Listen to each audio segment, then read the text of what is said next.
المصبات العشر، دا 10 sevens، آپ نے فرمایا سورۃ الفاتحہ 7 بار، سورۃ الناس 7 بار، سورۃ الفلق 7 بار، سورۃ الاخلاص 7 بار، سورۃ الکافرون 7 بار، آیت الکرسی 7 بار، تیسرا کلمہ 7 بار، سبحان اللہ والحمد للہ ولا الہ الا اللہ واللہ اکبر ولا حول ولا قوۃ الا باللہ العلی العظیم۔ پھر درود آپ نے بتایا اسے 7 بار پڑھنا ہے، اللہم صلی علی سیدنا محمد عبدک ورسولک النبی الامی وعلی آلہ وصحبہ وسلم۔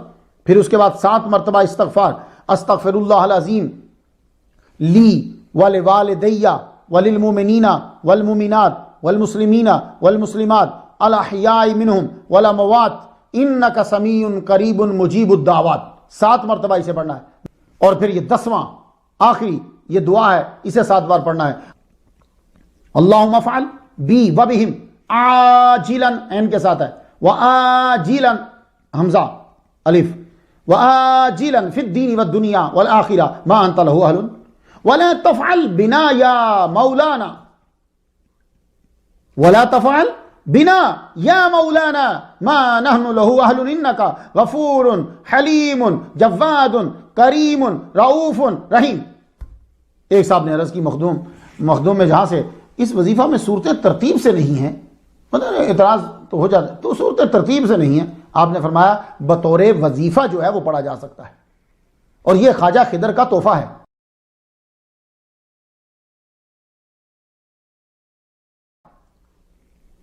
انہوں نے حضور سے لیا اور خواجہ ابراہیم تیمی کو دیا، اور کہا صبح سورج طلوع ہونے سے پہلے پڑھنا اور شام سورج غروب ہونے سے پہلے پڑھنا۔ مخدوم جہاں لوگوں کی عقلوں کے مطابق گفتگو فرماتے۔ ایک روز مجلس میں کسی نے سوال کیا کہ جب اولیاء اور انبیاء کو مال رکھنا دنیا میں نقصان نہیں دیتا تو وہ مال کیوں نہیں رکھتے؟ انبیاء بھی امیر ہو جائیں، اولیاء بھی امیر ہو جائیں تو وہ مال کیوں نہیں رکھتے جبکہ وہ نقصان نہیں پہنچائے گا انہیں؟ آپ نے فرمایا اکثریت لوگوں کی وہ بچوں کا سا درجہ رکھتی ہے، مال و زر سانپ کی طرح کے ہیں، جو ان کا تریاق جانتا ہے وہ سانپ کو پکڑ لے، اسے کچھ نہیں ہوتا، لیکن اگر بڑا سانپ پکڑے گا بڑا آدمی تو چھوٹا بھی بچہ جو ہے وہ بھی دیکھا دیکھی سانپ کو پکڑ لے گا، تو بڑے کو تو نقصان نہیں پہنچائے گا لیکن چھوٹا جو ہے وہ سانپ کو پکڑے گا تو اس کو نقصان پہنچا دے گا۔ تو اس لیے انبیاء اور اولیاء بھی اس سانپ کو ہاتھ نہیں لگاتے، یعنی کیا مطلب پسند نہیں کرتے کہ کئی دوسرے جو ہیں مریدین جو ہیں جو دوسرے لوگ ہیں وہ بھی ہماری دیکھا دیکھی پکڑنا شروع نہ کر دیں، ہمیں تو نقصان نہیں پہنچائے گا لیکن ان کو نقصان پہنچائے گا۔ کیا مثالیں دیا کرتے تھے، فرماتے بات نیت کی ہوتی ہے۔ حضرت ابوبکر صدیق رضی اللہ تعالیٰ عنہ نے حضور کے لیے ماں باپ سب کچھ چھوڑ دیا، بیوی بچے بھی چھوڑ دیے، اور حضرت ویسے کرنی انہوں نے ماں نہیں چھوڑی، تو بات نیت کی تھی، درجے دونوں کے ہی بلند ہوئے۔ خواب کی تعبیر میں نیک فعل، میں یہ آپ کو مثالیں دے رہا ہوں کہ آپ کو معلوم ہو کہ ہمارے صوفیاء کا علم کتنا تھا۔ اب میں ساری کتابیں تو پڑھ نہیں سکتا، وہ تو آپ پڑھیں گے، میں تو شوق دلا رہا ہوں۔ خواب بتانے میں بھی نیک فعل، یعنی ایک اور چیز ہمیں بتلا دی۔ معدن المعانی کا 51واں باب ہے۔ مولانا ابو الحسن کو جواب دیتے ہوئے فرمایا کہ خواب میں کسی بزرگ کو دیکھا تو یہ بڑا بہتر ہے، مبارک ہے، اور اگر وہ گفتگو اور مسافہ بھی کر دے تو سونے پہ سہاگا۔ تو خواب کی تعبیر بتاتے ہوئے نیک فعل کا استعمال آپ نے بتلایا، مثال دی کہ شیخ نظام الدین اولیاء ایک روز واقعہ سنایا کہ حضرت بابا فرید الدین گنج شکر، ان کا بیان میں سٹوری نمبر 53 پہ کر آیا ہوں، سن لیجئے۔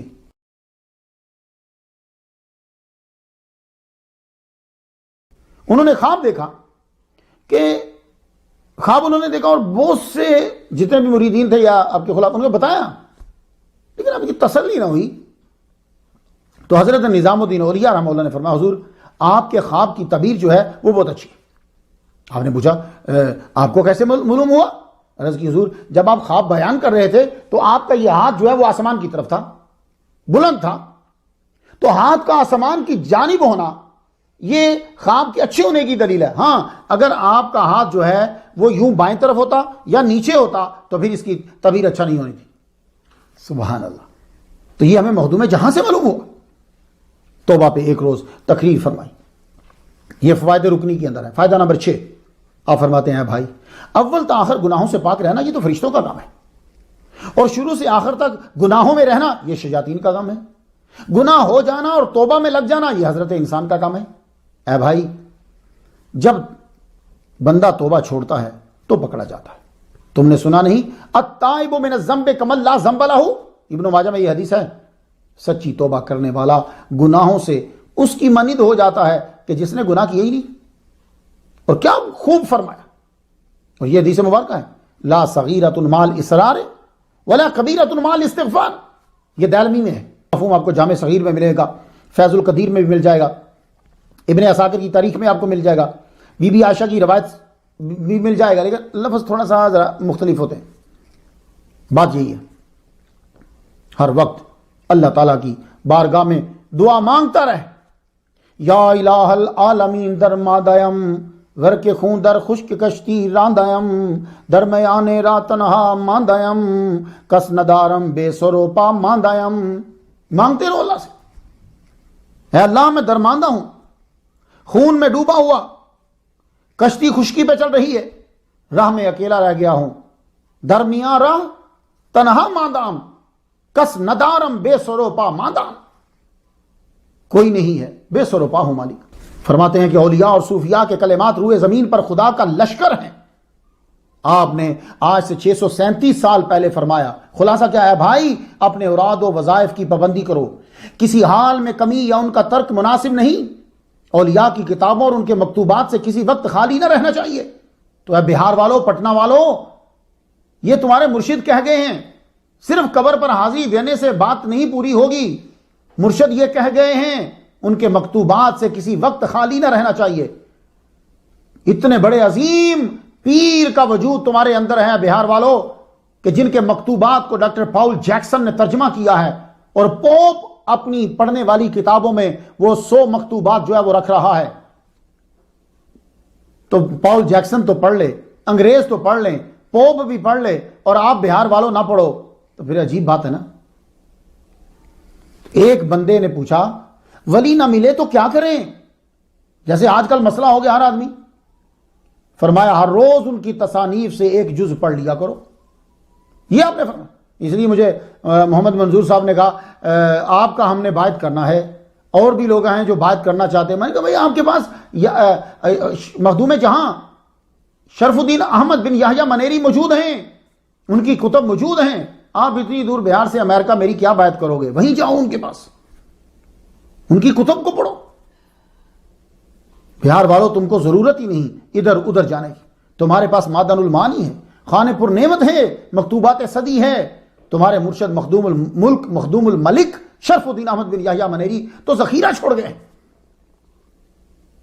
افضل سفر کون سا ہوتا ہے؟ مخدوم جہاں نے فرمایا سب سے افضل دین، سب سے افضل سفر دین کی سربلندی کے لیے جہاد کا سفر، پھر حج کا سفر، پھر حضور صلی اللہ علیہ وسلم کی قبر انور کی زیارت کا سفر، پھر مسجد اقصیٰ کا سفر، پھر اولیاء کی قبور کی زیارت کا سفر۔ حضر رحمت من ربی پہلا رہ گیا ہے، باقی سارے سفر میں نے کر لیے۔ حضور کے روزے کی زیارت کی، حج کی، اور مسجد اقصیٰ کا سفر سارے میں نے کر لیے، وہاں نماز بھی ادا کر لی۔ مرید کیسا ہو، پیر کیسا ہو؟ فائدہ رکنی فائدہ نمبر 11 پہ آپ فرماتے ہیں مرید کو حضرت ابوبکر صدیق رضی اللہ تعالیٰ عنہ جیسا ہونا چاہیے، ان کی طرح با ادب جا نثار، اور پیر کو حضرت محمد صلی اللہ علیہ وسلم جیسا ہونا چاہیے۔ ما سب اللہ شیئا فی صدری الا وقد سب تو فی صدر ابی بکر۔ یہ عطا دل سے دل کی تھی، نہ کان کو خبر نہ زبان کو۔ اب نہ ایسا کوئی پیر ہے نہ کوئی ایسا مرید ہے۔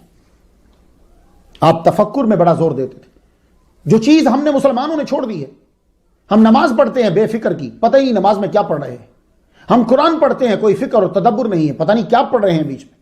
لیکن باقی دنیا نے تدبر اور تفکر جاری رکھا۔ ایک سیل فون نکلتا ہے، وہ تدبر اور تفکر جاری رکھتے ہیں، نئے سیل میں ایک نئی چیز ڈال دیتے ہیں، اس سے اگلے سیل میں ایک اور چیز ڈال دیتے ہیں، پھر تدبر اور تفکر کرتے ہیں، پھر ڈال۔ اب دیکھ لو آئی فون 10 نمبر کا آ گیا، وہ کوئی نہ کوئی چیز وہ اسے کیا، یہ تدبر اور تفکر ہے۔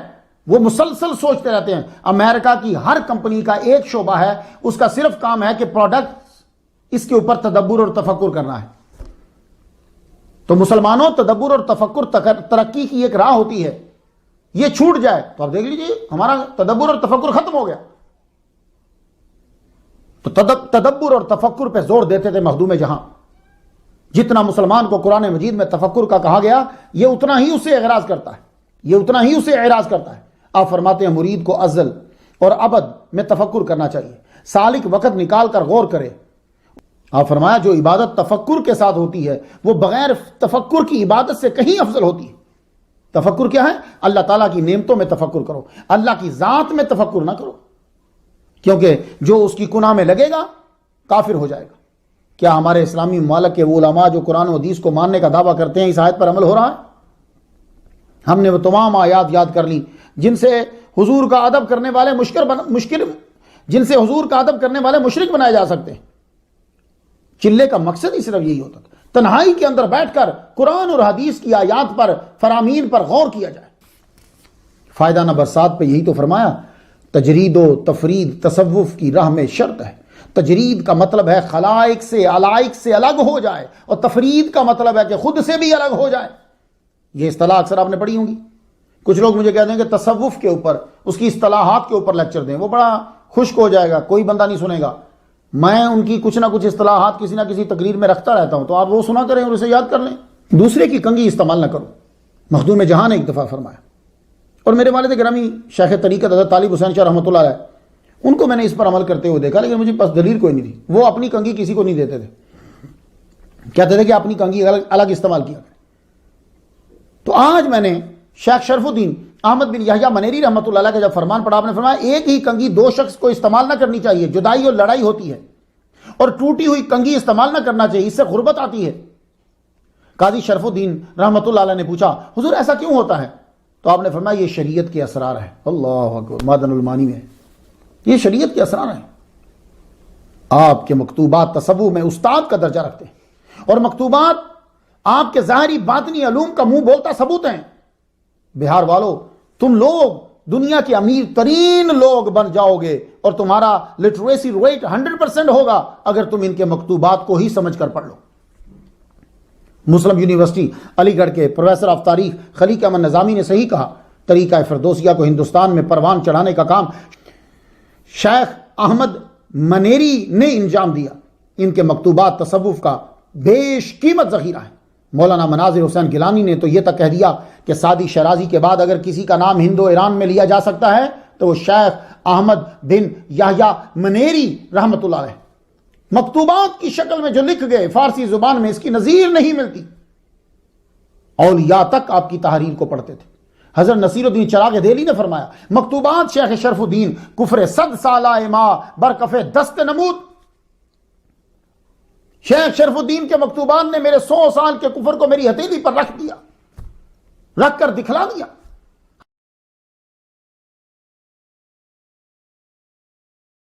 حضرت شاہ محمد غوث گوال یاری نے اوراد غوثیہ کے شروع میں سالک کے لیے چند وصیتیں لکھی ہیں، اور یہ بھی ہے کہ اگر مرشد حاضر نہ باشد مکتوبات شیخ شرف الدین احمد یحییٰ منیری مطالعہ کند۔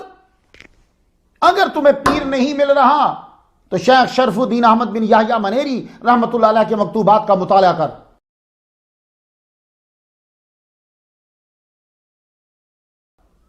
تو بہار والو نہ پھرو ادھر ادھر، ان کے مکتوبات کا مطالعہ شروع کر دو۔ المیہ یہ ہے کہ سرمایہ تو ہے خزانے میں مگر استعمال کرتے ہی نہیں۔ کاش ہمارے بچوں کو اپنے اولیاء کے نام آتے، وہ ان کی کتب پڑھتے۔ ہماری قوم نے پرانے پھٹے ہوئے کپڑے، پھٹی ہوئی جین پہن کر اپنا لی۔ ہماری قوم نے بچوں نے پاگلوں کی طرح 2 رنگ کی جرابیں پہننا اپنا لی۔ ہماری قوم نے سٹون ایج کے بالوں کے اسٹائل اپنا لیے۔ ہماری قوم نے شراب کو، ڈانس کو اپنا لیا۔ جانوروں کی طرح پیشاب کے چھینٹوں سے بچنا چھوڑ دیا۔ غیروں کو پڑھنے لگ گئے جو چھپ کر ہمارے آباء و اجداد کو پڑھتے تھے۔ اے میری قوم کی عظیم بچوں، کبھی اپنے رائٹرز کو محبت سے پڑھو۔ امام الغزالی کو پڑھو، امام رازی کو پڑھو، احمد بن یحییٰ منیری کو پڑھو، عبد القادر گیلانی رحمہ اللہ کو پڑھو، داتا علی حجویری کو پڑھو، شیخ سعدی کو پڑھو، شیخ الشیوخ کو پڑھو۔ پرانی گندی چیزیں اپنانے سے اگر تمہارا سٹیٹس خراب نہیں ہوتا تو پرانی سچی چیزیں اپنانے سے اور پڑھنے سے کیوں خراب ہو جاتا ہے تمہارا سٹیٹس؟ اگر پھٹی ہوئی پینٹ پہننے سے سٹیٹس خراب نہیں ہو رہا، حالانکہ پرانے لوگ پھٹے ہوئے کپڑے پہنتے تھے، ان کے پاس کہاں کپڑے ہوتے؟ تو پرانے لوگوں کی سچائی کیوں نہیں لیتے؟ جس کمپنی کو انگریز ایوارڈ دے اس کا مال تو آنکھ بند کر کے لے لیتے ہو، اور جن ہستیوں کو اللہ تعالیٰ نے انعام دیا ہے ان کی چیزوں کو آنکھ بند کر کے کیوں نہیں لے رہے؟ دکھانے کا مطلب وہ مقصد ہوتا ہے کہ تعلیم کو اپناؤ، ان کی باتوں پہ عمل کرو اور عمل آسان ہو جائے۔ آج ہمارا مزاج وہی ہو گیا، مگر مطالبہ کی صورت میں نہیں، ایک دبی ہوئی آرزو کہ کوئی کرامتیں سنائیں، کرامت دیکھیں، جیسے مشرکین کہا کرتے تھے کوئی معجزہ دکھاؤ، آسمان سے کوئی گرتا ہوا نظر آئے تب ہم تمہاری باتیں مانیں گے۔ حضور فرماتے تھے یہ کتاب قرآن ہے، یہ بڑا معجزہ، اسے پڑھو۔ یہی کچھ صورتحال ہماری ہوگی، تم جیسا ذوق رکھو گے ویسے ہی لوگ مارکیٹ میں مال لائیں گے۔ چونکہ تمہارا ذوق کرامتیں دیکھنے کا ہے تو جعلی صوفی، شعبدہ بازیاں، ڈرامے بازیاں لے کر لوگ آ گئے۔ کاش کہ تم علم کے دیوانے ہوتے تو کم از کم دھوکہ باز کو اسی بہانے کچھ علم ہی سیکھنا پڑ جاتا۔ تو تمہیں چونکہ شعبدہ بازیاں دیکھنا تھی تو ڈرامے باز اور جعلی وہی لے کر آ گئے۔ تم علم کے دیوانے ہوتے تو پھر کوئی بندہ علم ہی لے کر آتا کم از کم تمہیں دکھانے کے لیے۔ کل من علیہا فان ویبقی وجہ ربک ذو الجلال والاکرام، ہر ایک شے پر ایک آن کے لیے چاہے وہ فان تو آنا ہے، بچے گا تو رب کی ذات بچے گی، یہ صرف بچے گی۔ آپ کا وقت قریب آیا، اب وہ جو قریب کے واقعات ہیں وہ وہی بتائے گا جو قریب ہے۔ تو مولانا زین بدر عربی جو ہیں انہوں نے وہ قریب کے واقعات لکھے، آخری دن کے، کیونکہ یہ بہت قریب تھے۔ اب ذرا سن لیجئے چند۔ بدھ کی فجر کی نماز آپ نے ادا کی، آپ کے منہ مبارک سے لا حول ولا قوت الا باللہ العلی العظیم جاری ہو گیا۔ خاص الخاص مرید آپ کے ساتھ ہی تھے، آپ نے فرمایا تم سب پڑھو، سب نے بلند آواز سے پڑھا، اور یہ بہت بڑی چیز ہے، بڑا خزانہ، اس کے اندر 99 بیماری کا علاج ہے۔ لا حول ولا قوت الا باللہ العلی العظیم۔ پھر آپ اپنے وظائف اور دعاؤں میں چاش تک مشغول رہے، پھر الحمدللہ کا نعرہ بلند ہوا، پھر دوستوں سے فرمانے لگے لا تقنطوا من رحمت اللہ۔ آپ نے فرمایا اللہ تعالیٰ تم سے پوچھے کیا لائے ہو تو یہ پڑھنا، لا تقنطوا من رحمت اللہ، لا تقنطوا من رحمت اللہ، اللہ کی رحمت سے نا امید مت ہونا، اللہ تعالیٰ چاہے تو سارے گناہ بخش سکتا ہے۔ آیا پھر فرمایا مجھ سے اللہ نے پوچھا تو میں یہی کہوں گا، پھر بلند آواز سے پڑھا لا تقنطوا من رحمت اللہ، لا تقنطوا من رحمت اللہ، اور پھر پڑھا اشہد ان لا الہ الا اللہ وحدہ لا شریک لہ واشہد ان محمدا عبدہ ورسولہ۔ پھر آپ نے ہر مرید کا جو ہے وہ نام لیا، جتنے وہاں بیٹھے تھے ان کی خدمات کا اعتراف کیا، دعا دی۔ پھر آپ نے ایک لڑکے کو بلایا اور کہا کہ تم وہ آیت پڑھو جس میں محمد رسول اللہ آتا ہے۔ انہوں نے پڑھی۔ اب ذرا دیکھیے ولی کا عادت دیکھیے، محمد الرسول اللہ صرف پڑھا ہے، ہم تو قرآن مجید پاؤں میں رکھ لیتے ہیں۔ کسی دن جا کے سعودی عرب دیکھنا لوگوں کو پاؤں میں رکھا، سر کے نیچے رکھا ہوا محمد الرسول اللہ والذین معہ، جو ہی شروع ہوا، حالانکہ آپ کمزور اور نحیف، ایک دم سے اٹھے، بعد بیٹھ گئے۔ پڑھنے والے نے جب پڑھ لیا آپ نے اس کی تعریف کی، پھر آپ نے بعد میں تازہ وضو کیا، نبی کی سنت نہ چھوڑی، مسواک منگوائی، بلند آواز سے بسم اللہ پڑھی، ہر عضو کی دعا پڑھی، کیونکہ وضو کی ایک ہی دعا ہے، ہر عضو کی دعا ہے، ہر ایک کی دعا پڑھی، اور داڑھی مبارک میں کنگھی کی، 2 نفل ادا کیے۔ اللہ اکبر، کیونکہ مرشد نے کہا تھا کہ جب بھی وضو کرنا 2 نفل پڑھنے ہیں، 2 نفل ادا کیے۔ مغرب کی نماز پڑھی، بعد میں بلند آواز سے بسم اللہ اور کلمہ پڑھا، بسم اللہ الرحمن الرحیم لا الہ الا انت سبحانک انی کنت من الظالمین، کبھی یہ پڑھتے اور کبھی بسم اللہ الرحمن الرحیم لا الہ الا اللہ محمد رسول اللہ پڑھتے۔ پھر درود شریف بھی ساتھ جاری رہا۔ پھر امت محمدیہ کے لیے دعا کی۔ فجر کا وقت، جمعرات، آپ کی آواز کم ہونے لگی، لا خوف علیہم ولا هم یحزنون یہ پڑھا، گویا کہ آپ کو اشارہ ہو گیا تھا۔ کلمہ شریف پڑھا، بسم اللہ الرحمن الرحیم پڑھا، اور خالق حقیقی سے جا کے ملے۔ آپ کا جنازہ اشرفی سلسلے کے بانی سید اشرف جہانگیر سمنانی رحمت اللہ علیہ نے